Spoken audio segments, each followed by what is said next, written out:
Gold, trusted gold buyers. మీరు తాకట్టు పెట్టిన బంగారాన్ని విడిపించి ఈ రోజు ఉన్న మార్కెట్ ధరకు కొనబడను. ఇప్పుడున్న చాలా మంది పెద్ద పెద్ద హీరోస్ కూడా నేను తెలియకుండానే ఇప్పుడు ఎవరన్నా యాడ్ ఫిల్మ్కి లేకపోతే ఎవరన్నా షోకి హోస్ట్గా అడిగితే నేను ఒక పేరుని సజెస్ట్ చేసిన షోలు వాళ్ళు ఆ షోతోనే చాలా టాప్ లెవెల్కి అంటే చాలామంది టాప్ లెవెల్కి వెళ్ళిన వ్యక్తులు కూడా చాలామంది ఉన్నారు. ఇన్ఫ్యాక్ట్ జబర్దస్త్కి ఒకప్పుడు అనసూయ గారు యాంకరింగ్ చేసేవారు.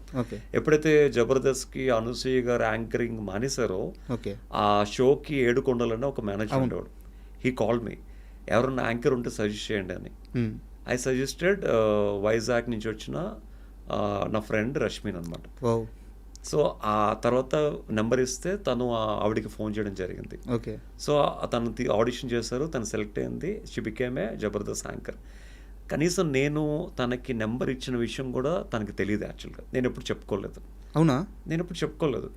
మేబీ తనేమనుకుంటుంది, నాకు మేనేజర్ ఫోన్ చేశాడు, నాకు ఆడిషన్ పిలిచాడు, ఆడిషన్లో ప్రూవ్ చేసుకున్నాను, నాకు జబర్దస్త్ షో వచ్చింది.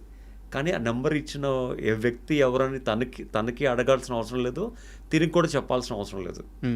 ఎందుకంటే he wants to take that credit. నేనే మీకు ఫోన్ చేశానని. So he want reveal my name.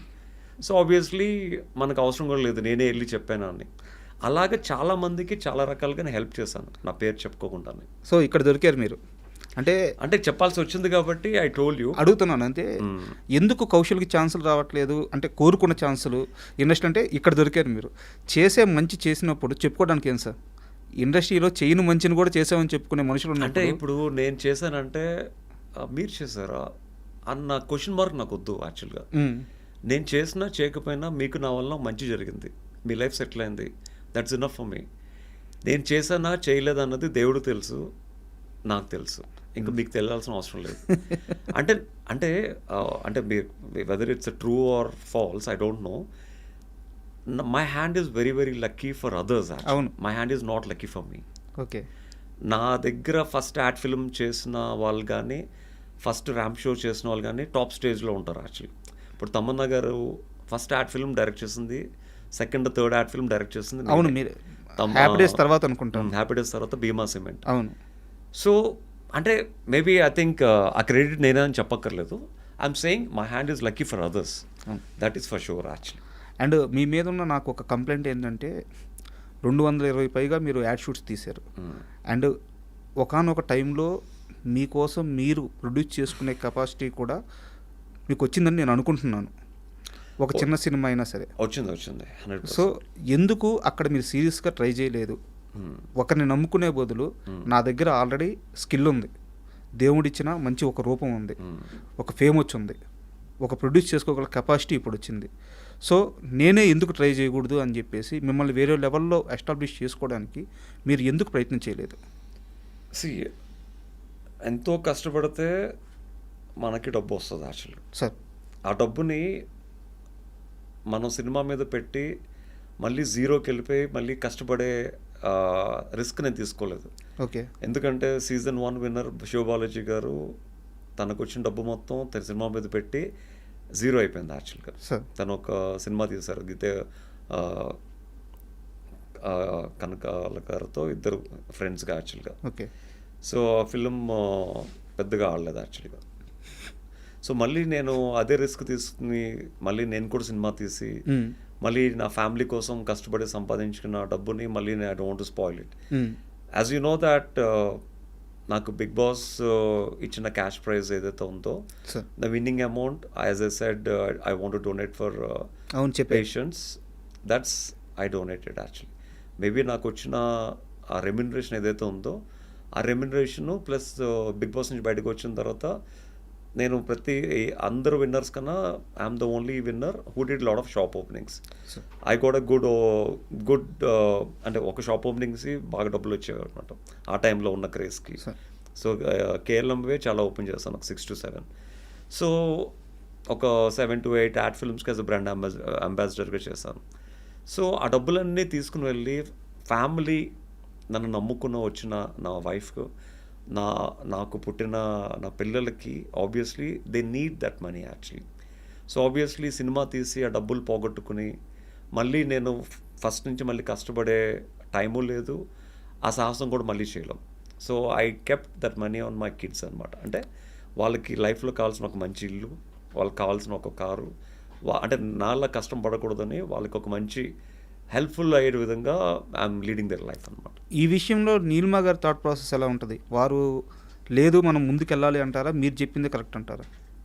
ముందుకు వెళ్ళాలి అంటే ఐ మీన్ అంటే మనం ఇన్వెస్ట్ చేద్దాం, నీ మీద నువ్వు ఇన్వెస్ట్ చేసుకో, సో ప్రాబ్లం అన్ని తర్వాత సంగతి. దానికి అసలు సినిమా ఇండస్ట్రీ మీద నమ్మకం లేదు, 100% అసలు జీరో అనమాట.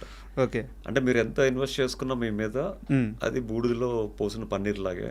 Okay, but you want even get one rupee also. She knows that actually.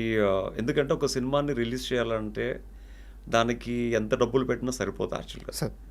So మనం ఎన్ని కోట్లు పెట్టినా ఒక సినిమాని రిలీజ్ చేస్తున్న సినిమాని ప్రమోట్ చేసుకోవడానికి, ఆ ప్రమోట్ చేయడానికి 10 మంది హీరోల్ని పిలవడానికి, so we're not capable for that.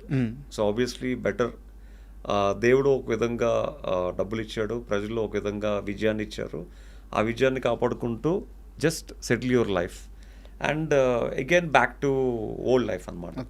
అంటే నేను యూజువల్గా ఒక యాడ్ ఫిల్మ్ చేస్తే ఫేమ్ వచ్చిన తర్వాత, ఫేమ్ రాకముందు ధైర్యంగా చేసేవాడిని, ఫేమ్ వచ్చిన తర్వాత మాస్కులు పెట్టుకుని క్యాప్ పెట్టుకుని చేయాల్సి వస్తుంది.